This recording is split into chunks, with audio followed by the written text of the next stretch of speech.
আমি এটা কথাই ক'ব বিচাৰিছোঁ, আমাৰ ভাৰত চৰকাৰক এটা কথাই জনাম আমি ৰাষ্ট্ৰীয় বজৰং দলৰ পৰা, যে বাংলাদেশত যি হিন্দুৰ ওপৰত অত্যাচাৰ হৈ আছে, ভাৰত চৰকাৰে যে কৈ আছে যে আমি হিন্দুৰ একতা হৈয়ে থাকিম, এই ভাৰত চৰকাৰক ক'ম যে বাংলাদেশত যি হিন্দুৰ ওপৰত অত্যাচাৰ আছে অতি সোনকালে এইটো বন্ধ কৰিব লাগে, আৰু মোৰ যে চিন্ময় দাস গুৰু আছে এইটোক যাতে যে এৰেষ্ট হৈছে এইটো যেনে তেনে ৰেহাই দিব লাগে, আৰু 24 ঘণ্টাৰ ভিতৰত যদি ভাৰত চৰকাৰে এইটো কাম যদি নলয় তেনেহ'লে আমি ৰাষ্ট্ৰীয় বজৰং দলৰ পৰা কৈছোঁ যে আমাৰ অসম তথা ভাৰতবৰ্ষৰ যি বাংলাদেশী মুছলিম আছে সেইটো এটা এটাকে খুজি ৰাস্তা চুচৰাই কাটিম যদি নকৰে।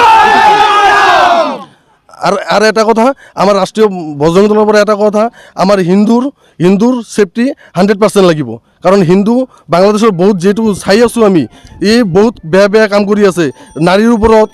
বা পুৰুষৰ ওপৰত দোকানপাট জ্বলাই ঠিক আছে, এইটো আমাৰ এটাই কথা, এইটোৱে ঠিক কৰিব লাগে, আৰু হিন্দু সুৰক্ষা লাগিব 100% হিন্দুৰ সুৰক্ষা লাগিব, নহ'লে আমি কাম যিটো কৈছোঁ এইটোক মই কৰি দেখাম। জয় শ্ৰীৰাম।